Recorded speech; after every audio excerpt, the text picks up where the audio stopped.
Olá, vamos dar prosseguimento à aula sobre o Império Bizantino. Nós vimos nas aulas passadas a questão da divisão do Império Romano em duas partes, que vai culminar no surgimento do chamado Império Romano Ocidental e Império Romano Oriental, e nós estamos tratando, obviamente, do Império Romano Oriental. Nós vimos na aula 2 como é que esse império vai começar a se organizar, né? Na verdade, como ele sobreviveu a todas as pendências, né, questões que acabaram culminando na desagregação do lado ocidental, e começamos a ver como ele vai se definir, como ele vai se organizar, como ele vai se estruturar. Na aula de hoje a gente vai falar especificamente, até comentamos na aula 2, sobre um governante que acaba sendo sintomático, simbólico do que é o Império Bizantino, que é o Justiniano. Por que ele vai ser tão importante? Por que a gente destaca? Por que tem uma aula especificamente sobre ele? Porque o Justiniano, ele é considerado o último grande sucessor do Império Romano Ocidental. O que eu estou querendo dizer com outras palavras? O Justiniano, ele é aquele imperador do mundo oriental que ainda tem uma ligação muito estreita com a tradição do mundo ocidental, embora a gente já tenha visto que a parte de Bizâncio, ele assume características, né? O Império Bizantino, que antes era chamado de Império Romano Ocidental, ele começa a assumir características um pouco híbridas, né? O que é isso? Ele começa a ter influência não só do latim, não só daquela cultura, né, greco-romana, mas também aquela tradição, né, dos persas, enfim, é uma coisa muito híbrida, né, que vai gerar um produto novo com, claro, uma ascendência muito grande dos gregos em detrimento dos romanos, né? Depois de um certo tempo fala-se grego, inclusive no Império Bizantino, mas o Justiniano ele ainda é aquele indivíduo muito ligado a essa porção ocidental, a ponto de querer retomar várias áreas dessa porção ocidental. Né? A gente vai ver que uma das políticas principais do governo justiniano é exatamente o expansionismo. Expansionismo em que sentido? Né? Ele colocou para si a responsabilidade de reconstituir o Império Romano Ocidental. Então, por isso que a gente destaca bastante, porque ele é como se fosse um marco. A partir dele, o Império Bizantino começa a assumir uma característica muito particular, muito distanciada do mundo ocidental. Tá? Então, vamos lá. O título da aula, como eu já mencionei, é Bizâncio Justiniano, por todas essas razões que citei, né? Por que a gente destaca tanto o Justiniano, pelo marco que ele representa. O que nós vamos assinalar de significante, né, nessa aula? As principais características do governo justiniano, que, como eu falei para vocês, é um marco, né, um marco em termos do que vem após ele, é uma ruptura em relação a padrões do mundo do Império Romano Ocidental. Os fatores determinantes para os problemas internos e externos enfrentados pelo Justiniano. Ele governou durante bastante tempo, mas não foi um período de governo muito calmo, né? Ele sofreu vários reveses, né? Tanto de ameaças externas quanto problemas internos. As contribuições do governo Justiniano para a cultura, né? Enfim, o Justiniano ele deixou um percentual, um legado bastante interessante, né, para nós até hoje. E aí, voltando aqui para os objetivos, a gente vai entender um pouquinho sobre questões religiosas ligadas ao governo do Justiniano, né, querelas ligadas ao governo do Justiniano. Por que eu estou mencionando isso também? A gente está falando do século VI, né, quer dizer, século VI e século VII.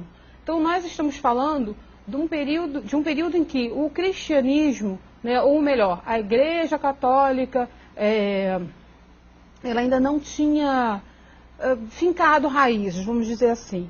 A Igreja Católica ela foi tornada oficial no Império Romano, né, ainda no Império Romano, né, como um todo, mas ela ainda tinha questões dogmáticas a serem resolvidas, né, as chamadas questões, por exemplo, cristológicas, ligadas a Jesus Cristo. Então, enfim, a gente tem algumas pendências e elas vão surgir, inclusive, no governo do Justiniano. Tá? Então, voltando aqui para os slides, o que vai ser o governo do Justiniano? Né? Eu assinalei, eu pontuei algumas características do governo justiniano para a gente desdobrar a partir daí e entender como é que ele vai ser consolidado. Em primeiro lugar, né, o período. Como eu falei para vocês, é um período bastante grande de governo, 527 a 565. É um governo bastante longevo, digamos. Tá?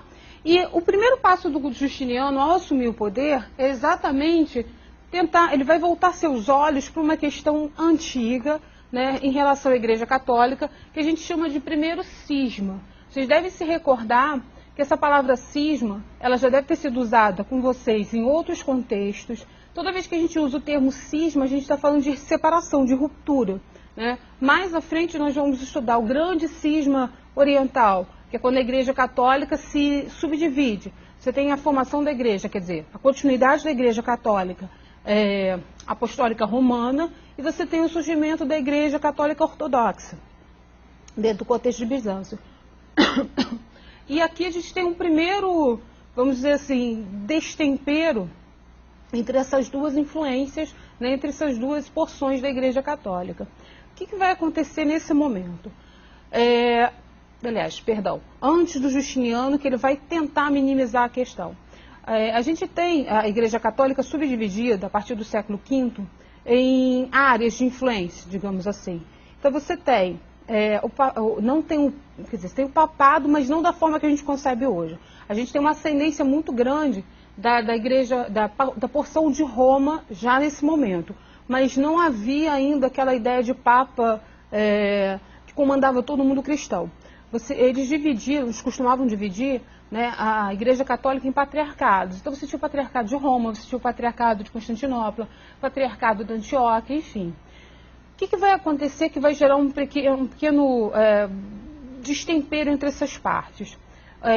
Dentro da região do Império Bizantino, né, a partir do século V, justamente porque a Igreja Católica ainda não estava muito definida em termos de dogmas, você tem o surgimento de uma, que a gente chama de heresia, de uma pequena heresia. Estou usando o termo heresia, enfim, um termo que vocês vão se familiarizar em medievo ocidental, que é exatamente o quê? A Igreja Católica, ela costuma rotular os indivíduos que não seguem na Igreja Católica em dois grupos, os hereges e os infiéis. Infiel é aquele que nunca pertenceu à Igreja Católica. Então é como eles vão rotular os judeus, como no futuro, né? Eu estou falando no futuro em relação a esse contexto. A partir do século VII, eles vão rotular os muçulmanos, mas enfim, todo aquele que nunca pertenceu à Igreja Católica, né, que segue outro credo distinto, eles chamam de infiéis. E eles vão chamar de hereges, que é o que nos interessa agora, aquele indivíduo que nasceu no cerne da Igreja Católica, né, na dogmática católica, que nesse momento ainda não estava muito bem definida, muito bem limitada, mas por alguma questão, por alguma opção, acabou se desviando. Né, aquele indivíduo que se desvia da ortodoxia católica, né, ele é um heterodoxo, ou seja, ele é um herege. Então, qual é a heresia que vai ser objeto de problemas nesse contexto? Uma das grandes questões da Igreja Católica nos seus primórdios era definir a natureza de Jesus Cristo, né, o que eu falei, de questão cristológica. Havia um problema, né, para se definir. Jesus Cristo tinha uma natureza humana, uma natureza divina, uma natureza dua. Então, durante muito tempo, os grandes pensadores da Igreja Católica se desdobraram para definir isso, e por conta dessa indefinição, surgiu um movimento que a gente chama de monofisistas.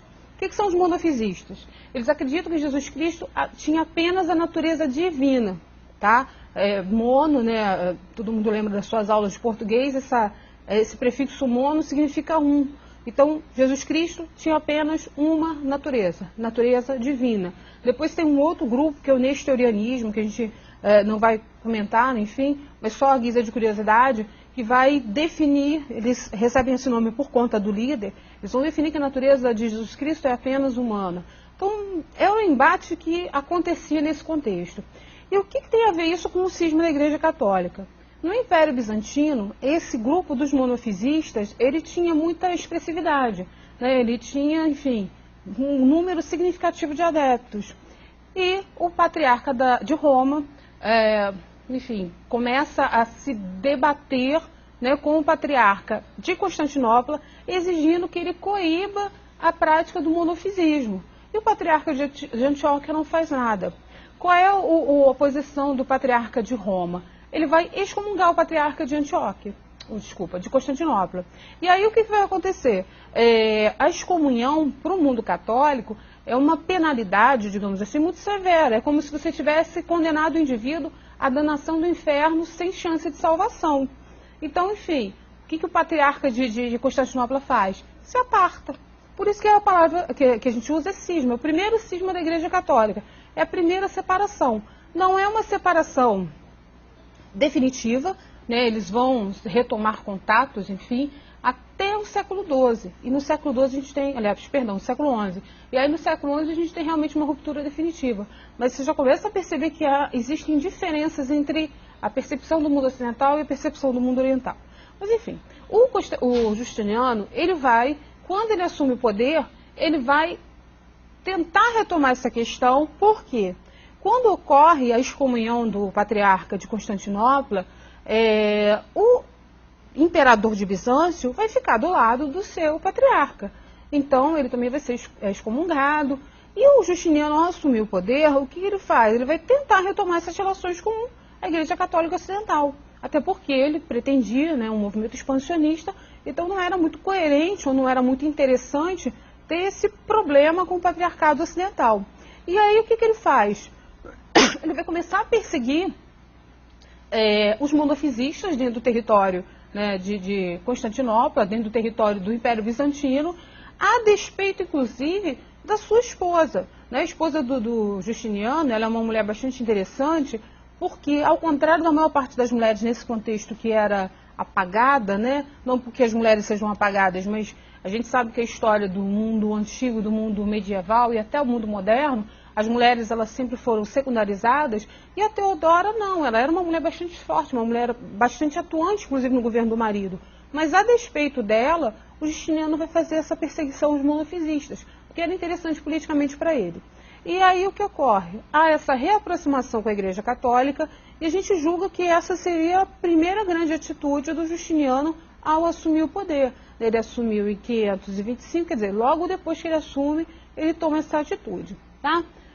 527, perdão. O que ele vai fazer também? Ele vai começar a definir o que é o seu governo, tá? Vocês veem que eu destaquei aqui um tópico, né, o termo cesaropapismo. Esse termo cesaropapismo, ele é um termo interessante porque, na verdade, ele é a junção de duas palavras. Né? O Justiniano, ele é um governante que vai ser bastante centralizador politicamente. Não que ele esteja fazendo nada diferente do que os outros fizeram. Desde Constantino, há uma tendência a essa política que ele vai adotar, essa prática política que ele vai adotar. Mas o que vem a ser o cesaropapismo? Né? É a junção do poder temporal com o poder religioso. Ele se reaproxima da Igreja Católica, mas ele não deixa de se colocar como uma pessoa acima, digamos assim, da Igreja Católica. O que é o César? O César é exatamente aquele governante que vem, né, desde o Império Romano, né, a liderança desde o Império Romano, o chefe político, o chefe temporal. O que é o papismo? Né? Exatamente a liderança no mundo religioso. O que é o cesaropapismo? É exatamente o Justiniano e os seus seguidores, aquele imperador que agrega as duas funções. Ou seja, ele tem uma atuação significativa no mundo político, ele é centralizador, mas ele também vai ingerir sobre questões religiosas. No caso dessa reaproximação da igreja, né, desse tentativa de diminuir o cisma, ou, enfim, tentativa não, ele consegue, mas é uma posição em que, a princípio, a priori, o governante político não deveria se meter, não deveria se imiscuir, isso é um problema religioso, mas ele vai assumir. Então, ele vai ser um indivíduo que vai ter um poder muito significativo, uma ingerência muito significativa dentro da igreja Católica também, né, na região que ele domina, dentro do patriarcado de Constantinopla, e, em contrapartida, para os membros da igreja, para o clero, isso também era interessante, porque eles cediam poder, mas eles ganhavam uma contrapartida. Qual é a contrapartida? O Justiniano, ele se comprometeu a assegurar os interesses da igreja. E a gente vai ver que esses interesses, eles perpassavam, inclusive, por questões de economia. Né? Nós vamos ver à frente. Né? A economia de Bizâncio, ela é pautada, por exemplo, na agricultura. Né? A região do Império Bizantino, né, do Império Oriental, ela é uma região produtora, né? E durante muito tempo ela foi abastecedora do lado ocidental, em termos de produtos agrícolas. Então, como é que o Justiniano vai beneficiar a Igreja Católica? Vai permitir que o clero da Igreja Católica no seu território consiga ou domine praticamente hegemonicamente as terras que existiam ali. Então, quer dizer, é um quid pro quo, né? Cede em termos de poder, mas o Justiniano também se compromete a assegurar os interesses da Igreja Católica, tá? Bom, então voltando aqui para o slide, né, para a transparência, a questão da economia que eu tinha pontuado, né, para vocês. Como é que vai ser sustentada a economia de Bizâncio? Né? A economia de Bizâncio ela vai ser sustentada pela agricultura, que eu já sinalizei, né? As terras, como eu coloquei aqui, em sua maioria elas pertenciam à nobreza e à igreja, tá? Os nobres de Bizâncio e a igreja católica. Existiam terras diminutas, né, menores, que pertenciam a particulares, mas hegemonicamente elas vão pertencer, né, a esses dois segmentos, esses dois grupos, e é claro, ao Estado, ao próprio Justiniano. E você tem também na economia o que a gente chama de corporações. Né? A economia de Bizâncio ela é pautada também na questão do artesanato. Então eles têm uma produção muito significativa. Essa produção ela vai ser gerida, ela vai ser gerenciada pelo Estado, a partir de que eles criam essas corporações, que são grupos de indivíduos ligados pela afinidade de ofício. E aí quem vai gerenciar essas corporações seria o Estado. Né? E além disso, um outro aspecto, né, que eu até não sinalizei, mas que é muito importante, a economia de Bizâncio ela também é pautada no comércio.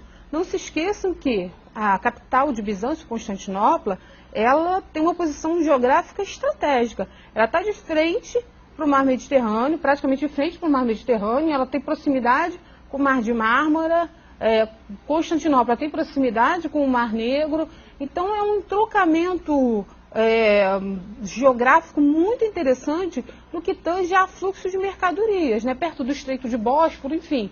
Você tem ali uma facilidade de circulação de mercadorias que ligou o Ocidente ao Oriente. Então, Bizâncio, né, Constantinopla, melhor dizendo, é uma capital muito interessante e muito que tem uma vocação natural para esse transporte marítimo e, obviamente, para o comércio. Então, é uma região que vai acabar se enriquecendo por conta dessas três atividades, tá? Bom, como é que vão ficar as questões internas, então, do governo do Justiniano? De novo, assinalando, né, Constantinopla está na parte amarela do mapa, vocês devem situar. E aí, o que vai acontecer? O Justiniano ele vai ter duas posturas em relação, né, à sua política externa. Eu coloquei aqui, eles vão ter uma postura conciliatória e uma postura belicista. O que significa isso? Né? A capital do Império Bizantino, Constantinopla, ela está muito próxima de um império, vocês vão ver ali na parte esverdeada, não, perdão, parte esverdeada, mas no extremo, né, o Império Persa.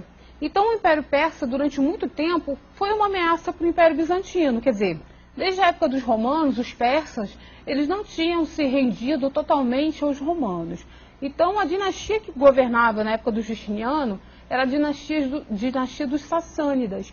E eles, invariavelmente, né, nas fronteiras do Império Bizantino, eles sempre circundavam, ameaçavam. E aí, o que o Justiniano vai fazer? Né? Ele vai ter uma política, como eu falei, ele tem duas posturas. No caso do Império Persa, ele vai ter uma postura conciliatória. O que é uma postura conciliatória? Ele vai ceder o pagamento de tributos sistematicamente ao Império Persa. Ou seja, ele vai, entre aspas, comprar a sua paz. Né? Como eles estavam muito próximos da fronteira e como para o Justiniano o foco naquele momento era retomar as terras do Ocidente que tinham sido perdidas pelos invasores germânicos, o que ele vai fazer? Não vai atuar em duas frentes. Ele vai deixar a frente oriental, né, o território fronteiriço com os persas apaziguado de que maneira? Cedendo tributos, né, cedendo impostos, e vai se voltar para o lado ocidental. Tá? Aí, voltando ao mapa, o que o Justiniano vai fazer ao longo do seu governo? Né, vocês vão ver no mapa que o Justiniano ele vai conseguir conquistar algumas áreas pertencentes ao antigo Império Romano, né, essas áreas que estão num laranja mais claro, que tinham sido ocupadas por invasores germânicos, os lombardos, né, ele vai conseguir retomar ao longo do seu governo. Tá? Mas aí o que acontece? Se você comparar com a extensão máxima do Império Romano, é uma parte ínfima que ele consegue retomar. Mas o projeto dele era exatamente retomar toda essa parte alaranjada, esse laranja mais escuro, que pertencia originalmente ao Império Romano Ocidental. Ele conseguiu alguns feitos, como nós vemos, essa parte mais clara, do laranja mais claro, mas ainda assim, esse feito acaba redundando num grande problema para ele. Por quê? Voltando lá para a aula de Império Romano Ocidental, o que nós comentamos, né? O Império Romano Ocidental, ele vai começar a se esfacelar de dentro para fora, internamente, por conta de uma série de questões que o Império Romano não conseguiu dirimir, não conseguiu resolver. Então, questões econômicas, de manutenção do exército, escasseamento de escravos por conta da diminuição das conquistas. Vocês devem lembrar disso lá das primeiras aulas, né, da aula do semestre passado e das primeiras aulas desse semestre. E aí o Justiniano, com esse processo expansionista, de alguma forma é como se ele tivesse recebido um presente de grego, né? Como se ele tivesse dado um presente de grego. Porque expansão territorial é muito bom, é muito importante. No entanto, ela atrai também, né? Ela redunda em responsabilidades também muito significativas. Né? O que eu estou querendo dizer entre linhas? O Justiniano, com esse projeto expansionista dele, até um certo ponto, né, é interessante retomar as terras do Ocidente, mas essas terras, elas tinham perdido, em grande parte, a sua capacidade produtiva. Por quê? Com as invasões germânicas, muito daquela estrutura do Império Romano tinha já sido desconstruída. Então, na verdade, o que o Justiniano vai fazer é conseguir muitos gastos para o Império Bizantino. Ele vai ter que manter essas novas conquistas, ele vai ter que reestruturar essas novas conquistas até que elas se tornem produtivas. Isso vai acabar gerando internamente um grande problema para o Justiniano. Por quê? Para manter essas novas conquistas, ele vai ter que apelar para a solução que até hoje os nossos governantes apelam: aumentar impostos. E isso, é claro, não vai passar incólume, isso, é claro, não vai passar, né, batido para a população de Bizâncio. As pessoas vão se insurgir.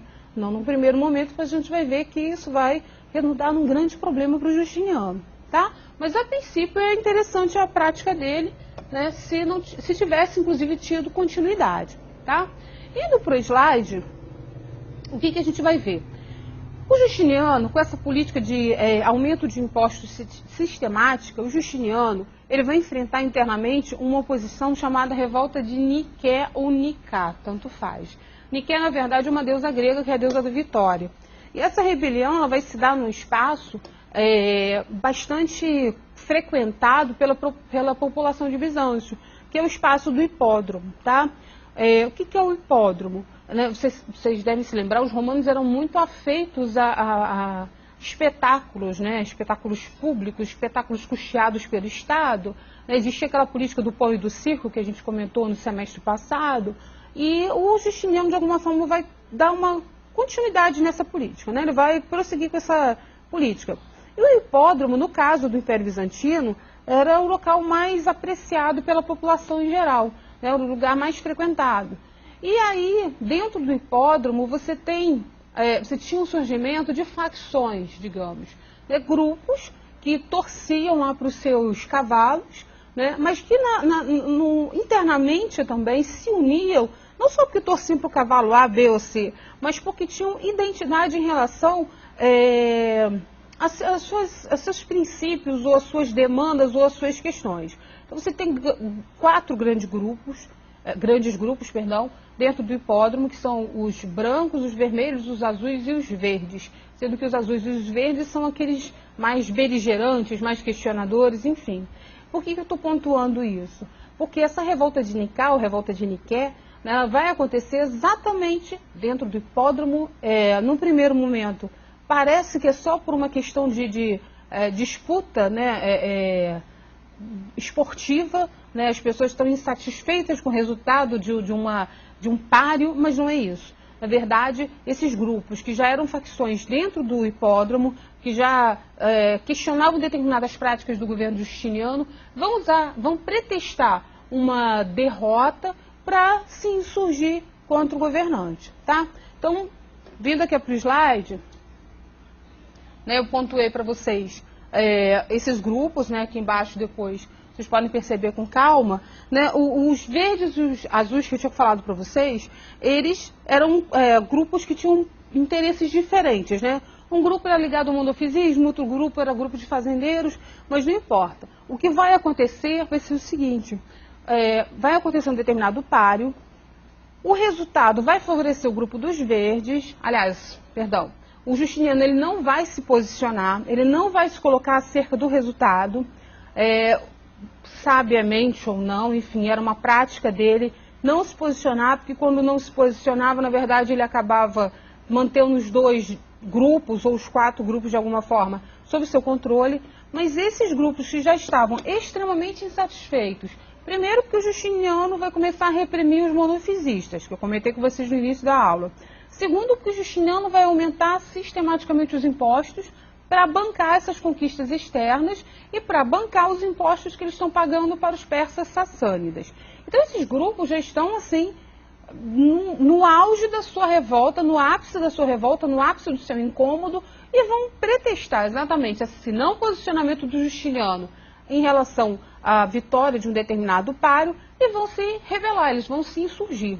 E essa insurreição ela vai se manifestar de uma forma bastante agressiva. Eles vão sair pela cidade de Constantinopla, ou Bizâncio, enfim, e eles vão depredar vários monumentos. Inclusive, um dos focos de depredação era um templo, né, católico, né, a Catedral de Santa Sofia, que vai, enfim, ser muito, muito, muito afetada, a ponto de depois o Justiniano reconstruí-la e, enfim, tornar-se o que hoje é talvez o lugar mais visitado da Turquia, né, que é a Hagia Sofia ou Santa Sofia, não importa, que hoje não é mais um templo católico, óbvio que a Turquia é um país muçulmano. Durante muito tempo foi usado como mesquita, mas hoje em dia é um museu.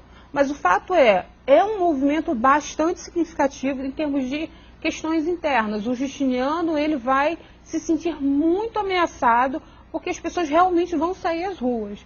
Inclusive, existe, de novo, né, a gente vai entrar no âmbito se é mítico ou não, né, se essa história procede ou não, mas inclusive há uma certa lenda, entre aspas, em torno da postura da esposa dele nesse conflito, né? Segundo muitos cronistas, o Justiniano, quando a população sai às ruas mesmo, ele pretende fugir, ele cogita a possibilidade de fugir de Constantinopla.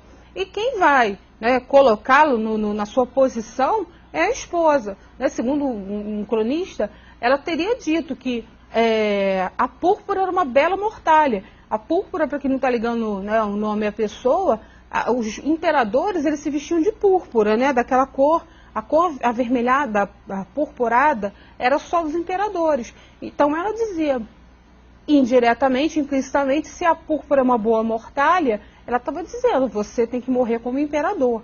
E, enfim, até onde vai a lenda ou não a gente não sabe, mas o fato é que Justiniano não foge, ele continua em Constantinopla, né, continua em Bizâncio, e ele vai conseguir debelar esse movimento, à custa de muito sangue, né? Houve realmente um massacre significativo, mas ele mostra força. Então ele consegue apaziguar os ânimos e, como a gente viu no início, ele vai ter um governo até relativamente longevo, até relativamente grande.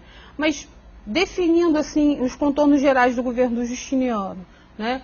Ele teve tentativas de aproximação com a Igreja Católica, ele teve problemas internos, ele teve práticas externas de expansionismo e ele conseguiu de alguma forma, por isso que eu falei no início da aula, ele conseguiu de alguma forma ser um governante diferenciado, né? Nós vamos ver que daí para frente, do governo dele para frente, a gente não tem nenhum, ou enfim, temos alguns nomes interessantes, mas nenhum com a postura, com as características dele, tá? Inclusive em termos de cultura, né? O governo do Justiniano ele também é bastante marcado, né, pela questão cultural. Como eu tinha comentado para vocês, né, vendo aqui o slide, isso aqui é uma representação da parte interna da Hagia Sofia, né, da Catedral de Santa Sofia.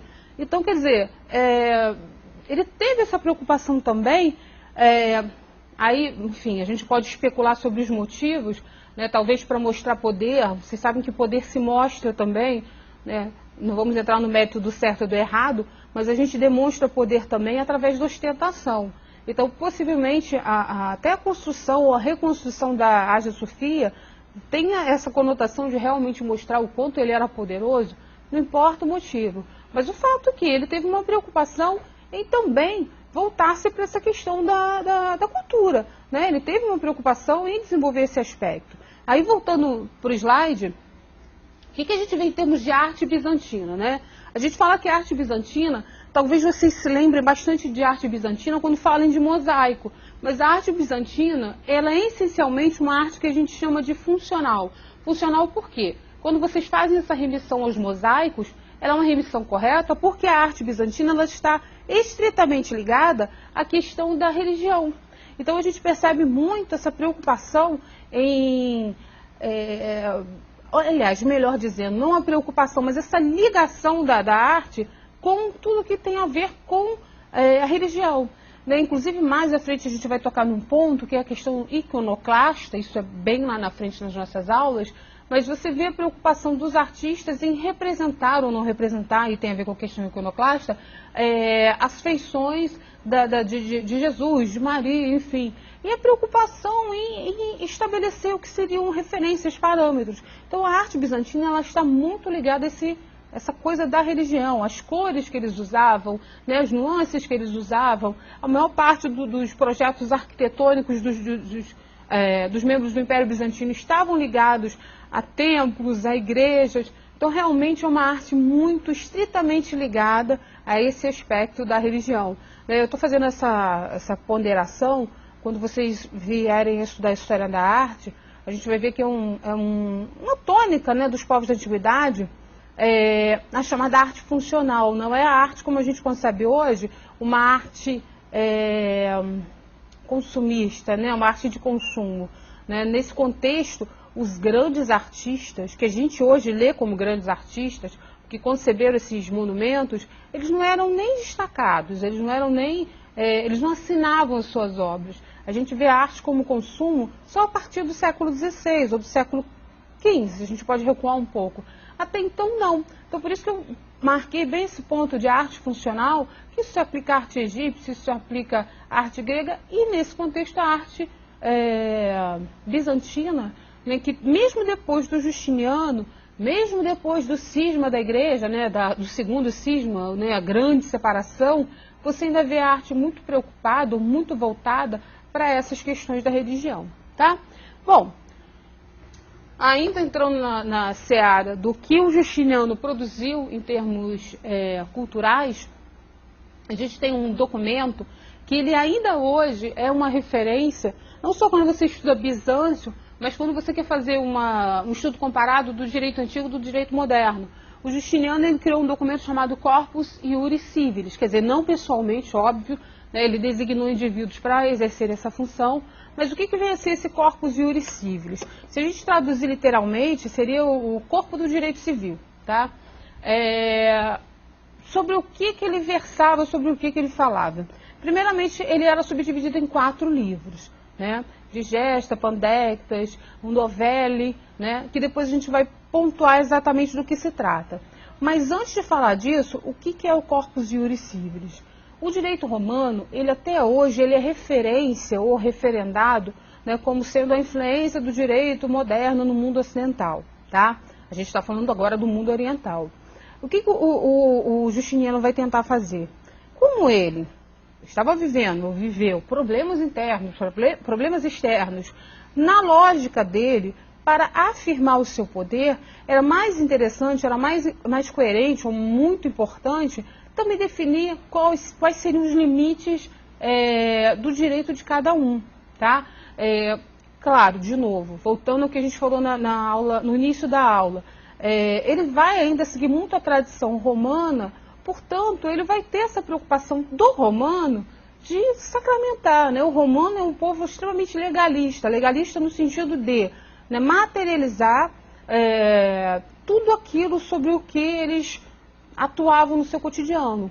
Então o Justiniano vai seguir essa tradição legalista do romano, né, e vai, enfim, fazer uma rearrumação do direito vigente até então. Tá? Então, esse Corpus Iuris Civilis, na verdade, ele é uma volta ao passado e um passo para o futuro. Uma volta ao passado porque ele vai buscar lá nos primórdios da legislação romana, né, enfim, o corpo, ou vamos dizer assim, a massa bruta para elaborar esse Corpus Iuris. Mas ele vai se voltar para frente também, porque ele vai se preocupar com elementos novos, né? Ele vai introduzir novos elementos. Mas, enfim, ele é muito interessante, a proposta do Justiniano é muito interessante. Embora a gente possa ler como uma tentativa de afirmação política, claro, mas é uma ideia bastante interessante, porque o direito, ele organiza a sociedade, né? Sociedades sem normatizações não existem, mas o fato dessas normatizações serem escritas, isso dá um certo respaldo, digamos assim. Ainda que você não concorde com o teor das normas, ainda assim você tem um respaldo, né? Elas existem, tá? Então vamos lá, voltando à transparência, para entender um pouquinho mais sobre o que é esse documento. Então, como eu falei, ele é subdividido, né, em 4 partes. O Códex, Digesto ou Pandectas, é a mesma coisa, são só termos diferentes para mesmo livro. A Institutas e o Novellae. O que é o Códex? O Códex, ele é aquele documento que vai resgatar toda a tradição romana, ele vai fazer um compêndio de tudo que os romanos produziram, desde lá a Lei das 12 Tábuas, lá no século V, até, né, aquele século que ele estava vivenciando, no século VI. Ele vai pedir para os seus jurisconsultos fazerem um compêndio, eliminarem aquilo que já não tinha mais validade, enfim, é como se fosse uma limagem, né, tirar os excessos. Depois que eles limparam, digamos assim, o documento, né, que eles subtraíram os excessos, aí vem a outra parte do documento, que é a digestas. O que é a digestas? Seriam o que os jurisconsultos proferiram sobre determinadas questões. Hoje em dia, eu vou fazer uma analogia um pouco tosca, digamos, mas seriam como se fossem jurisprudências, né? O que teria sido, não estaria sacramentado na lei, mas que teria sido definido a partir de uma série de casos semelhantes. Então, a digestas passaria por aí, por uma série de jurisprudências, digamos assim. Você tem as novellae.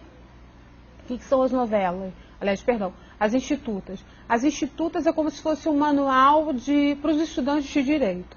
Então, todos os estudantes de direito deveriam seguir aquelas premissas, né? Mal comparando de novo, uma comparação um pouco superficial. É como se fossem os códigos processuais, né? Como fazer, né? Como agir em determinadas situações. Então seria, né? Ou as doutrinas também, né? Que o estudante de direito manuseia. Então a instituta seria isso, né? Como se fosse um curso de direito para aqueles que pretendiam desbravar essa seara. E as novelas, né? O próprio termo já, enfim, te faz uma referência. Novela vem de novo. Então tudo que foi proferido pelo Justiniano enquanto imperador, que ia ser agregado ao documento. Então, por isso que eu falei com vocês, assim, é uma volta ao passado e um passo para o futuro. Porque ele engloba toda a tradição jurídica romana e também agrega aquilo que ele trouxe de novidade, aquilo que ele produziu enquanto imperador, né? O que ele normatizou. E no meio disso tudo, step by step, né? Como fazer, que é para os estudantes do direito. Então ele teve uma grande sacada, né? Vamos usar uma palavra, uma gíria, mas ele teve uma grande sacada quando ele pensou, né, em conceber esse documento, porque ele se afirmou enquanto governante e ele, de alguma forma, vamos dizer assim, preparou a cama para os seus sucessores, embora os seus sucessores não tenham sido tão, né, profícuos quanto ele em termos de administração. Mas o fato é, o Justiniano, depois da sacramentação do Corpus Juris Civilis, ele vai falecer, alguns anos depois, né? E no final do seu governo, ele é tido como um governante, ele é aclamado pela população, ele é adorado pela população, ele é enaltecido, ele é tido como um governante bastante interessante pela população, né? Então, apesar dos percalços que ele vai ter ao longo do governo, o fim do governo dele vai ser um fim de governo bastante tranquilo, né? Sem nenhum questionamento interno. O que vai acontecer após Justiniano é que é a grande questão.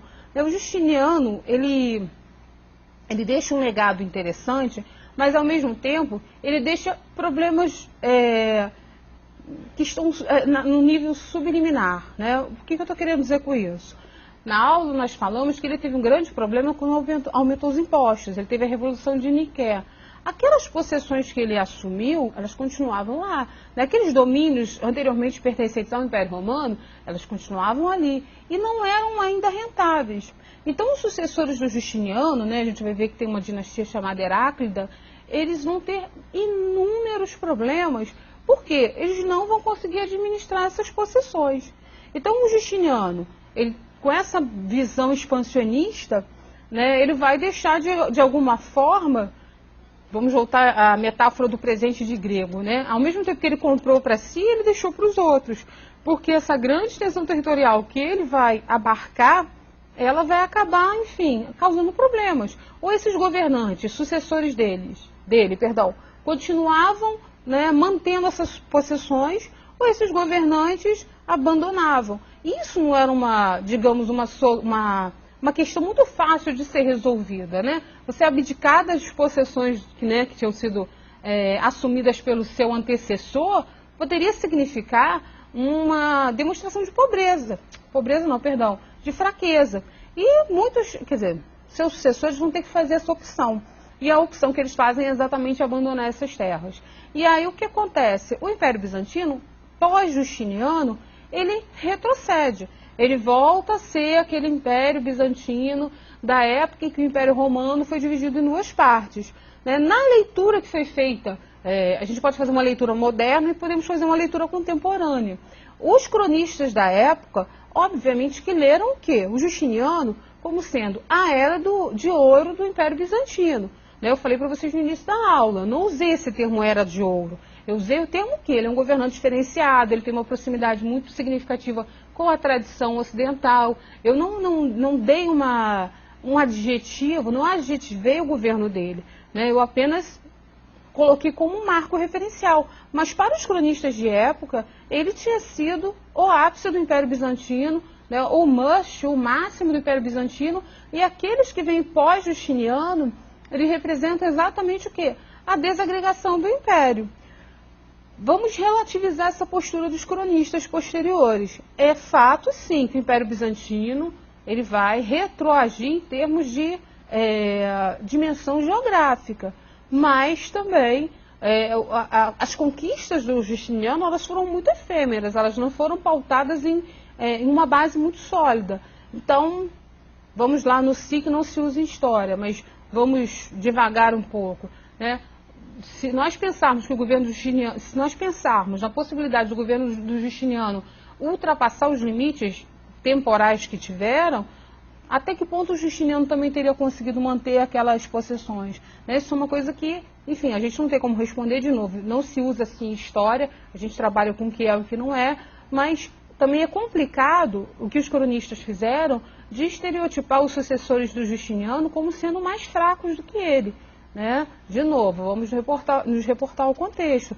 É óbvio que esses homens viam, né, o dia a dia. Para eles, imagina, eu tenho tal possessão e não tenho mais, realmente representa um sinal de fraqueza. Mas toda a conjuntura já estava formada para isso. Né? Aquelas conquistas eram, na verdade, conquistas que não se autossustentavam. E o Império Bizantino não tinha condições, né, com a sua economia interna, de sustentar aquelas conquistas. E aí o que vai acontecer? Pós-Justiniano, né? Do século VII em diante, a gente vai ter o Império Bizantino cada vez mais diminuído pelas questões, enfim, de ameaças externas, né? Não só perdendo as possessões que o Justiniano conquistou, mas até aquela definição inicial, né? Da época do Império Romano dividido. Vai haver um retrocesso, essas terras elas vão diminuir sistematicamente. Por quê? Os persas, que o Justiniano conseguiu, vamos dizer assim, administrar ao tecer acordos, o sucessor imediato do Justiniano vai romper com o acordo. O Justino, né, que é o sucessor do Justiniano, ele vai se negar a pagar impostos. O que isso vai significar em termos práticos? Significa que esses persas vão voltar a ameaçar as fronteiras de Bizâncio. Né? Então, enfim, você tem os persas, que são um grande inimigo na proximidade do Império Bizantino, e você vai ter o nascimento de um outro grupo, né, enfim, que a gente vai estudar na próxima aula, que são os muçulmanos, né, o Islã, que vai começar também a ameaçar as fronteiras de Bizâncio. Então, o que vai acontecer? A gente vai estudar isso com mais detalhes nas próximas aulas. Mas o que vai acontecer com o Império Bizantino a partir do século VII? O Império Bizantino ele vai cada vez mais diminuir as suas fronteiras e mesmo na parte interna, os governantes vão ser cada vez mais frágeis, cada vez mais débeis. De novo, não estou entrando na lógica dos cronistas de época, tá? Eu estou fazendo uma análise descontextualizada, quer dizer, uma análise moderna. Mas vai ser um império que vai realmente diminuir, vai ter problemas internos, mas esses problemas não surgem do nada, e vai ser ameaçado sistematicamente, como eu falei, pelos persas e pelo Islã. E, curiosamente, o Império Bizantino vai ser ameaçado pelo mundo cristão. Né? Dos três grandes problemas externos do Império Bizantino, o mais curioso certamente é o problema que eles vão enfrentar com o mundo cristão ocidental.